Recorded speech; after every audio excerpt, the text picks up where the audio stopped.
ট্যাংরা ঘটনার দিকে আমরা নজর রেখেছিলাম। অন্যরকম ঘটনা জানিয়ে কিন্তু সকাল থেকে রীতিমতো তোলপাড় পড়েছে। দুর্ঘটনা ঘটছে, সেই দুর্ঘটনার তদন্তের সূত্র ধরে পুলিশ যখন দুর্ঘটনাগ্রস্তদের বাড়ি যাচ্ছে তখন দেখা যাচ্ছে সেখানে মৃতদেহ। কার মৃতদেহ? দুর্ঘটনাগ্রস্তদের স্ত্রী কন্যার মৃতদেহ। খুন না আত্মহত্যা, দুর্ঘটনা না আত্মহত্যার চেষ্টা, না পালানোর চেষ্টা, এরকম নানান তথ্য এখনো পর্যন্ত সামনে আসছে। আমরা এই নিয়েই কথা বলবো। আমাদের সঙ্গে মনোরোগ বিশেষজ্ঞ সুবীর হাজরা চৌধুরী থাকবেন। আমাদের সঙ্গে এই মুহূর্তে স্টুডিওতে রয়েছেন অবসরপ্রাপ্ত পুলিশ কর্তা সত্যজিৎ বন্দ্যোপাধ্যায়। আমি শুরুতে অবশ্যই সত্যজিৎবাবুর কাছে আসবো। ইনিশিয়ালি একেবারে আপনার কি মনে হচ্ছে সম্ভাব্য কারণ কি হতে পারে, যদিও সমস্তটাই তদন্ত সাপেক্ষ? দেখুন, কতগুলো পয়েন্ট আমি একটু তুলে ধরছি, কারণ ম্যাটারটা তো খুব রহস্যজনক, এটা তো ফ্যাক্ট। প্রথম কথা হচ্ছে এই যে ইনজুরি, যেগুলো হাতে ইনজুরি আছে কিংবা যারা মারা গেছেন তাদের যে বডি ইনজুরি পাওয়া গেছে, এই ইনজুরিগুলো পোস্টমর্টেম রিপোর্টে এবং ডাক্তারের রিপোর্টে ডাইরেক্টলি প্রমাণিত হবে যে এটা সেলফ ইনফ্লিক্টেড ইনজুরি কিংবা কেউ মেরেছে। যদি সেলফ ইনফ্লিক্টেড হয় তাহলে ইনজুরিগুলো ঠিক এইরকমভাবে আসবে আর কি। হ্যাঁ, মানে যদি আমরা যেরকম করি সেরকম আসবে, কিন্তু হাতে করলে এরকম কেউ কাটলে তাহলে এরকম ভাবে যাবে আর কি। কিংবা এরকম হয় একদম টোটাল এরকম করে করা হয়, তখন বেসিক্যালি খুনের উদ্দেশ্যেই করা হয়। তো সুতরাং এই যে ইনজুরির কথা যেটা আপনি বলা হলো কিংবা দেখানো হচ্ছে, সেটাতে কি এটা ডাক্তাররা ডাইরেক্ট বলে দেবে এটা সেলফ ইনফ্লিক্টেড ইনজুরি, না কেউ ওকে খুন করার জন্যই করেছে। Number one. নাম্বার টু হচ্ছে একটা প্রশ্ন, এত বড় বিজনেসম্যান যাদের বাড়ি গাড়ি সব আছে, 200-300 কর্মী কাজ করেন, 200 কর্মী কাজ করে, সেখানে 23 লক্ষ টাকা কি 50 লক্ষ টাকা লস, তাতে কি কোনো লোকের জীবন কিংবা পুরো বংশটাকে নির্বংশ করে দেয়? এবং যে 23 লক্ষ টাকা নিতে এসেছিলেন তিনি বলছেন প্রায় 90 লক্ষ টাকা মতো বাকি ছিল, আস্তে আস্তে উনি শোধ দিচ্ছিলেন। 23 লক্ষ টাকা চেক বাউন্স করে, অর্থাৎ বিজনেসের লসও আছে, প্রফিটও আছে। তো সুতরাং তার জন্য কি তার বউ, তাদের নাতি, মানে মহিলা, তাদের মেয়ে সবাইকে মেরে ফেলবে এইভাবে? এটা সম্ভব বলে আমার মনে হচ্ছে না। 3 নম্বর হচ্ছে, দেখুন এই যে আপনার যেই গাড়িটা অ্যাক্সিডেন্ট করেছে, গাড়িটা অ্যাক্সিডেন্টের 2-3টে ব্যাপার আছে। দেখুন, আমাদের কলকাতা পুলিশে এবং রাজ্য পুলিশেও মেকানিক্যাল এক্সপার্ট রয়েছেন, মেকানিক্যাল এক্সামিনেশন যারা করেন। গাড়িটা যে অ্যাক্সিডেন্টটা দেখে যে বোঝা যাবে যে গাড়িটা কিভাবে ওটা চালিয়েছিলেন। তার স্কিড মার্ক মানে SKID, স্কিড মার্কস। এই স্কিড মার্কে বোঝা যাবে যে লোকটা কিভাবে গাড়িটা চালাচ্ছিল, এবং সাথে সাথে স্পিড মার্ক, অর্থাৎ কত স্পিডে গাড়ি চালাচ্ছিল, এটাও কিন্তু বোঝা যাবে। এই প্রত্যেকটা জিনিস কিন্তু ইনভেস্টিগেশনের কনসিডারেশন জোনে থাকবে। আমার যেটা বক্তব্য সেটা হচ্ছে, এর যে পোস্টমর্টেম যে রিপোর্টটা হবে, যেই 2জন মহিলা 3জনের, এই postmortem report is very very vital. কারণ আমরা সবাই জানি যে ভিসেরাতে সিজ রিপোর্ট বলে একটা রিপোর্ট হয়, সেটা হচ্ছে কেমিক্যাল এক্সামিনেশন রিপোর্ট। অর্থাৎ সিজ রিপোর্ট, অর্থাৎ দেখবেন যে পোস্টমর্টেম রিপোর্টের পরে আমরা যখন পোস্টমর্টেম হাতে পেতাম, তার নিচে লেখা থাকতো সিজ রিপোর্ট অ্যাওয়েটেড, অর্থাৎ কেমিক্যাল এক্সামিনেশন রিপোর্ট অ্যাওয়েটেড। তো সিজ রিপোর্টটা মানে হচ্ছে কেমিক্যাল এক্সামিনেশন রিপোর্ট।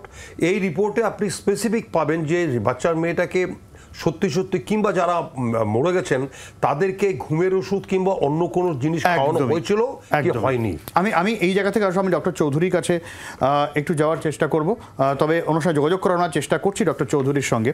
তবে সত্যজিৎবাবু, একটা বিষয় তো মানে এখানে তাহলে যদি আর্থিক অনটনের বিষয়টা আমরা না আসে, তাহলে 2 ভাই একসাথে আত্মহত্যার চেষ্টা করছেন। আমি এই সুইসাইডাল থিওরিটা ধরে যদি এগোই, এবং গোটা পরিবার একসঙ্গে আত্মহত্যা করছেন, এবং সেটা যদি এরকম হয়, আমরা বুরারিতে দেখেছি যে সেখানে সবাই মিলে একসাথে আত্মহত্যা করলেন, সেটা একদম আলাদা বিষয়। 3 জনের দেহ পড়ে রয়েছে ঘরে, আলাদা আলাদা 3টে ঘরে, গোটা বাড়িতে রক্তের দাগ। আর 3 জন সিসিটিভি ফুটেজ আমরা দেখিয়েছি, বাড়ি থেকে তারা বেরোচ্ছেন 12:51 নাগাদ, তারপরে সকালবেলায় দুর্ঘটনার খবর পাওয়া যাচ্ছে। এটা মানে সিম্পল আত্মহত্যা কি? মানে আমি গাড়ি নিয়ে আত্মহত্যা করতে যাব? সেটাই তো বললাম যে আমি দেখুন, যেইখানটা অ্যাক্সিডেন্টটা হয়েছে এটা গড়ফা পুলিশ স্টেশনের আন্ডারে। আমি যখন আমাদের ম্যাডাম মুখ্যমন্ত্রী বা যাদবপুর অ্যাডেড এরিয়া নেওয়া হলো, তখন আমি গড়ফা, পূর্ব যাদবপুর, কসবা এগুলোর পুরো জোনটারই চার্জে ছিলাম। এখানে অ্যাক্সিডেন্ট হওয়ার মতন রাস্তা নেই, কিন্তু রাস্তাটা ওয়ান ওয়ে রাস্তা, এপাশে 200 রাস্তা, এবং আপনি যদি ডেলিভারিটলি ধাক্কা মারেন সেখানে আলাদাভাবে হবে। দেখুন, নিজে যদি কোনো পিলারে ধাক্কা মারে কিংবা লাইট পোস্টে মারে সেটা আলাদা ব্যাপার, কিন্তু আদৌ ওখানে অ্যাক্সিডেন্ট হওয়ার জোনটা একটু কমই আছে, আর রাত্রিবেলা ওখানে ওই রকম হয় না। 2 নম্বর হচ্ছে, দেখুন এই যে একটা সূত্র হয়তো এটা মাথায় থাকবে, দেখুন ইনভেস্টিগেশন মানে এরকমও তো হতে পারে, যদি আমি ধরে নিয়ে সবাই মিলে পায়েসে ঘুমের ওষুধ খেয়েছিলেন বা এরকম কিছু, তাহলে ওই আচ্ছন্ন অবস্থাতেই তারা বেরিয়েছিলেন। এটাও তো হতে পারে যে আমরা গাড়ি ছুটিয়ে দেবো, তারপর যা হয় হবে। না, আপনি যেটা ঠিক আছে সেরকম যদি হয়, মানে আমি থিওরিটিক্যালি ধরছি, মানে এখনো পর্যন্ত আমি জানি না। দেখুন, এই যে যারা আছেন, যাদেরকে ধরা, যারা এখন মেডিকেলে ভর্তি আছে, তারা তো অটোমেটিক্যালি তাদের তো এক্সামিনেশন চলছে, তাদের তো ব্লাডের মধ্যে থেকে সিরাম পাওয়া যাবে, সিরামের মধ্যে থেকে তো আপনি বুঝতে পারবেন যে সিরিটিভস আছে কিনা, ব্লাডের মধ্যে থেকে তো আপনি বুঝতে পারবেন যে এর মধ্যে কতটা সিরিটিভস আছে, কতটা সিরিটিভস নেই, এবং আদৌ তারা একসাথেই মিলে কোনো ড্রিঙ্কসের মধ্যে দিয়ে ওই ঘুমের ওষুধগুলো খেয়েছিল কিনা। কিন্তু একটা জিনিস দেখুন, আমাদের এই যে সিসিটিভির মাধ্যমে যেগুলো আপনাদের চ্যানেলে লক্ষ লক্ষ লোক দেখছে, যে গাড়িটা বের করছে সময় নির্ধারিত সময়, এটা তো একটা বিশাল ব্যাপার। আমি এই জায়গাতেই আসবো। আমি ডক্টর চৌধুরীর সঙ্গে যোগাযোগ করতে পেরেছি, আমি যাবো ডক্টর চৌধুরীর কাছে। ডক্টর চৌধুরী, যে ঘটনা ঘটেছে আপনি জানেন, আমরা ইনিশিয়ালি খুন যদি হয়ে থাকে সেটা কি কারণ সেটা তো পরে আসবে। ইনিশিয়ালি যদি আত্মহত্যার তথ্য ধরে প্রাথমিকভাবে এগোই, তাহলে এটা কোন মানসিকতা থেকে, আর্থিক অনটনের বিষয়টা ছাড়া সেটা নিয়েও ধোঁয়াশা রয়েছে, আদৌ আর্থিক অনটন কি না, 2 ভাই একসঙ্গে আত্মহত্যার সিদ্ধান্ত নিচ্ছেন, গোটা বাড়ি আত্মহত্যার সিদ্ধান্ত নিচ্ছেন, দেহ পড়ে থাকছে 3 জনের বাড়িতে, বাকি 3 জন গাড়ি করে যাচ্ছেন, সেখানে একটা থিওরি উঠে আসছে আত্মহত্যার জন্যই তারা চেষ্টা করছিলেন কিনা। এটা ঠিক কোন মানে ভাবনা চিন্তা থেকে হলেও হতে পারে?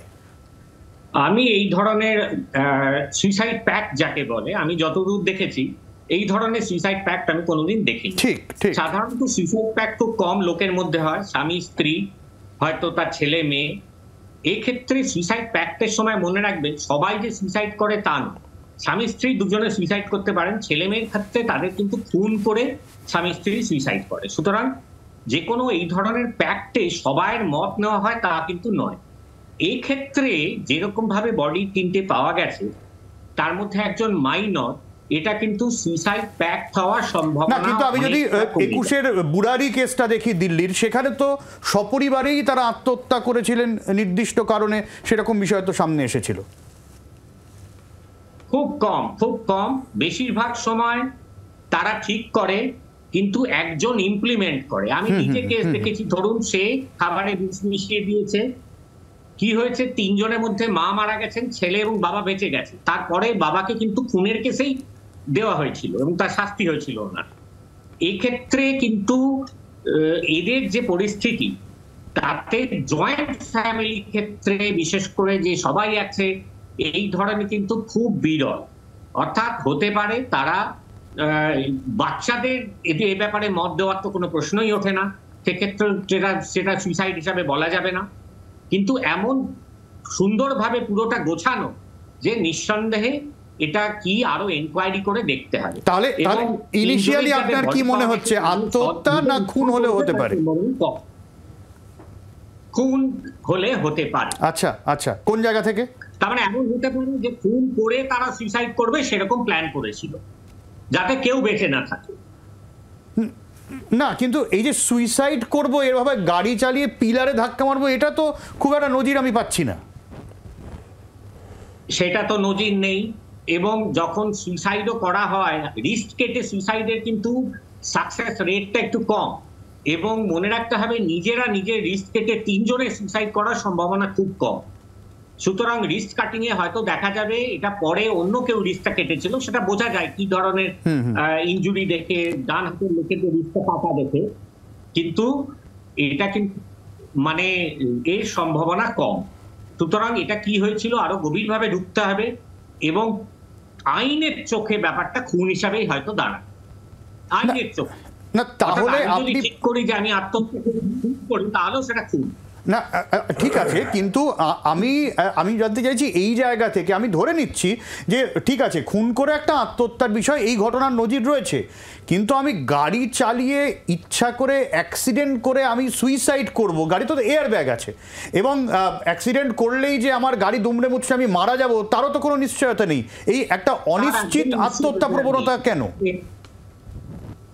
বরঞ্চ এই ধরনের গাড়িতে তার মধ্যে ভুলে যাবেন না যে একটি বাচ্চা ছিল এবং দুজন অ্যাডাল্ট ছিল, তারা দুজনেই ভাববে যে তারা ধাক্কা মেরে তারা মারা যাবে, সেটা সম্ভাবনা খুব কম। যেখানে সহজ উপায় আছে আত্মহত্যা করার, আমাদের দেশে যে কমনেস্ট উপায় হলো পয়জনিং আর হ্যাঙ্গিং, সেখানে গাড়ি অ্যাক্সিডেন্টে করাটার সম্ভাবনা খুব কম, তাই না? এটাকে আরো এনকোয়ারি করে দেখতে হয়। তাহলে এক্ষেত্রে পসিবল থিওরি প্ল্যান, আমি যদি বি থিওরি ধরি, আমি এটা নিয়ে আমি সত্যিবাবু আপনার কাছেও আসবো, ডক্টর চৌধুরীর কাছে শুরুতে আসি। এরকমও কি হতে পারে যে খুন করে পালিয়ে যাওয়ার চেষ্টা, সেখানে তারপরে দুর্ঘটনা? হতে পারে, কিন্তু যদিও খুনের এখানে কি মোটিভ দেখতে হবে।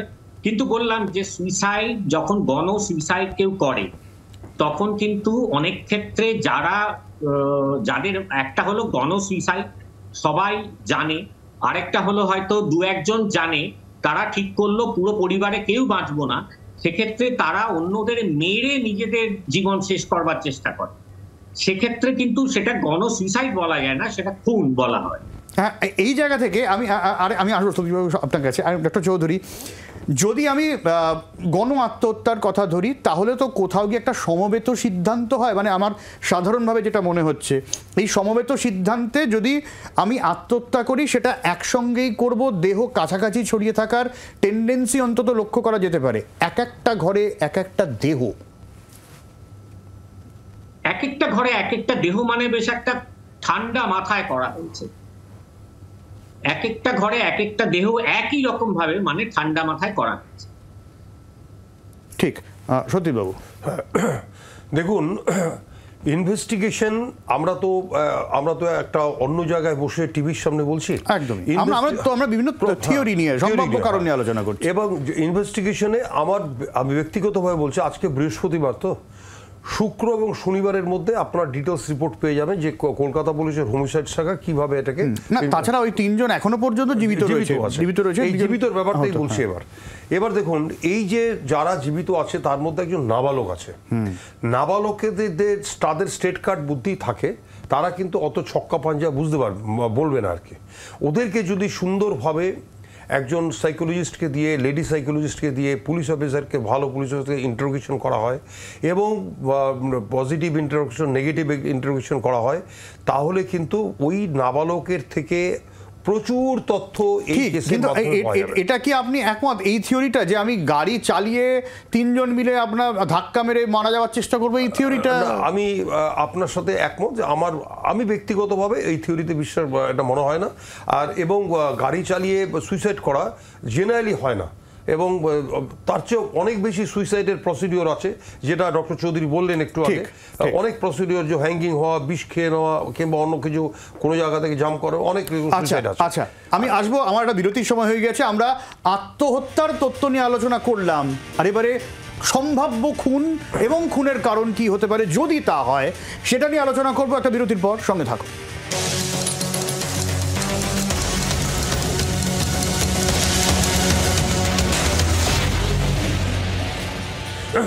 আমি ডক্টর চৌধুরীর কাছে আসবো। ডক্টর চৌধুরী, যেহেতু দুর্ঘটনাগ্রস্ত গাড়িতে থাকা তিনজন, দুই ভাই এবং তাদের এক নাবালক সন্তান, তারা বেঁচে আছে, ফলে সেই জায়গা থেকে আমরা যদি খুনের তত্ত্বটা নিয়ে আলোচনা করি, ইনিশিয়ালি কি বোঝা যাচ্ছে প্রতিবেশীদের বক্তব্য থেকে, যে গতকাল থেকেই একটা অস্বাভাবিক পরিস্থিতির তৈরি হয়েছিল গোটা বাড়ি জুড়ে।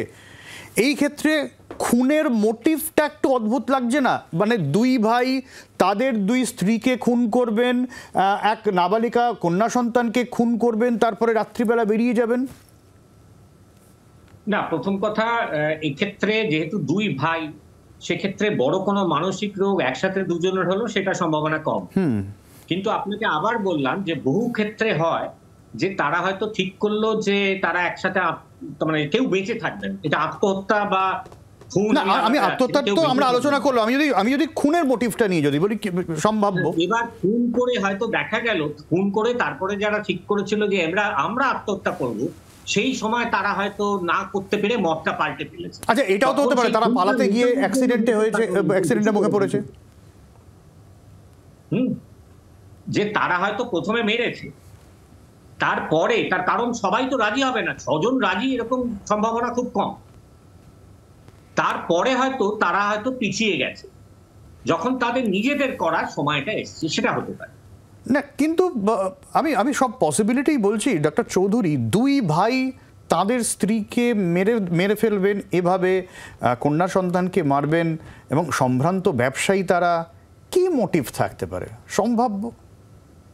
এটা সত্যি কথা বলতে বোঝা যাচ্ছে না, কেন এই চেক বাউন্সের অ্যামাউন্টটাও কোনো বড় ব্যবসাদারের কাছে যাতে লেদার বিরাট কিছু অ্যামাউন্ট নয়। আর বিজনেসে ফেলিয়ার রয়েছে, তারা নিশ্চয়ই আগেও এরকম ফেলিয়ার দেখেছে, উত্থান পতন রয়েছে, সুতরাং সেটা এখন বলা যাচ্ছে না। তবে যেটা বোঝা দরকার যে আমরা যখন দেখি যে একটা বাড়িতে এরকম অনেকে মারা গেছে, বহু ক্ষেত্রে যারা মারা গেছে তারা রাজি থাকলেও প্রথমে একজন বা দুজন ডমিনেটিং লোক তাদের খুন করে তারপরে তারা নিজেদের মারে। সুতরাং সবাই, শুধু স্বামী স্ত্রী থাকলে আলাদা কথা, কিন্তু বাচ্চা কাচ্চারা নিজের ইচ্ছায় আত্মহত্যা করছে সেরকম দেখা যায়। আমি যদি ক্রিমিনাল সাইকোলজির প্যাটার্ন যদি ধরি, এটাকে খুন হিসেবে যদি ধরে নিই, তাহলে সেই প্যাটার্নে কোনো প্যাটার্ন অনুযায়ী কি এটাকে ফেলা যাচ্ছে যে এই মোটিভে এরকম হয়েছিল বা এটা হয়ে থাকতে পারে? না, মোটিভ তো এখন কিছুই পাওয়া যাচ্ছে না, কিন্তু এইরকম অনেক সময় হয় যে তারা হয়তো ঠিক করলো সবাই মারা যাবে। আমি একটা পার্টিকুলার কেসে জানি যেখানে স্বামী স্ত্রী তাদের 3 বা 4টে বাচ্চাকে গলা টিপে মেরে দিয়েছিল, তারপরে তারা গঙ্গার ধারে ঘোরাফেরা করছিল, তারপরে পুলিশ তাদের তোলে। সে কেসটা বহু বছর আগে, তাতে কি হয়েছিল আমার সত্যি জানা নেই, তাতে কনভিকশন হয়েছিল কিনা কি, কিন্তু এইরকম কেসও হয়। তারপরে হয়তো এটা করার পরে তাদের হঠাৎ, মানে আপনি কিন্তু ডক্টর চৌধুরী, মানে আপনি বলতে চাইছেন যে নিছক খুনের জন্য খুন, এই সম্ভাবনা একদমই কম, খুন করে আত্মহত্যা এটারই ধারে ধারে এগিয়ে, এটারই ধারে ধারে বেশি। আচ্ছা আচ্ছা, আপনিও কি তাই মনে করছেন সত্যিবাবু? দেখুন, এখানে কতগুলো অ্যাঙ্গেল আছে, সেই অ্যাঙ্গেলটা একটু বলে রাখি। এদের প্রত্যেকের কাছে না মোবাইল ফোন আছে। হ্যাঁ, সব বন্ধ ছিল কিন্তু না বলছি, এদের 2-3 দিন 4 দিন ধরে যে কল লিস্টগুলো দেখলে কার কার সাথে কথা হয়েছে, কি কি ব্যাপারে কথা হয়েছে, এবং মহিলাদের মোবাইল ফোন আছে, তাদের কল লিস্টগুলো দেখতে হবে, এবং কত ডিউরেশন ছিল, কার সাথে কথা বলেছে, এটা হচ্ছে একটা সাইড। আমি বলছি না পরকীয়ার ব্যাপারে, কিন্তু এরকম একটা কেস সম্ভাবনা এরকমও আমাদের বেনিপুকুর, আমি যখন আগে ছিলাম 1981-এর দিকে, এরকম একটা কেস এসেছিল যে সন্দেহবশত পরকীয়ার সন্দেহবশত খুন হয়ে গেছে। এরকম অনেক হয়েছে, একই সাথে দুটো, অর্থাৎ কেউ দেখে নিয়েছে, তাকে এসে করতে হবে সেটা, কিংবা ভাই ভাইয়ের মধ্যে কোনো টাসেল হলো কিনা, এগুলো প্রত্যেকটা কল লিস্টের মধ্যে কিছুটা আপনি ধারণা পাবেন। আরেকটা ধারণা পাবেন, এই যেই বাচ্চাটা মেয়েটাকে মেরে ফেলা হয়েছে, তার সত্যি কতটা সিডেটিভ দেওয়া হয়েছিল, কতক্ষণ আগে দেওয়া হয়েছিল, এবং মৃত্যুটা কতক্ষণ পরে হলো, এইটার যে টাইমিংটা, এটাও পাওয়া যাবে, টাইম অফ ডেথ, এবং তা যে কনজিউম করেছে, কি কনজিউম করেছে না করেছে, পোস্টমর্টম ফরেন্সিক এক্সপার্টরা বলে দেবে। তারপর হচ্ছে এই যে বাচ্চাটা নাবালক যিনি বেঁচে আছে, এই নাবালকের সাথে ইন্টারোগেশন, এবং নাবালক এই ডিটেলসের কথাবার্তা, কি ঝগড়া হয়েছে, কি কথাবার্তা হয়েছে, টোটাল একটা বড় পিকচার কিন্তু এই নাবালকটা দেবে। সেটা কিন্তু পুলিশের কাছে খুব ইম্পর্টেন্ট। এবং আমার মনে হচ্ছে যে এই নাবালক একটা ব্রেক থ্রু করবে, আমার মনে হচ্ছে কল লিস্ট একটা ব্রেক থ্রু করবে, আমার মনে হচ্ছে ভিসেরার যে সিজ রিপোর্ট। আচ্ছা, আমার সময় একদম কম, আমার 1 মিনিট করে আমি দুজনকেই সময় দিচ্ছি, একদম জাস্ট থিওরি, কি মনে হচ্ছে খুন না আত্মহত্যা? যদি মনে হয় সেটা কোন জায়গা থেকে, ডক্টর চৌধুরী?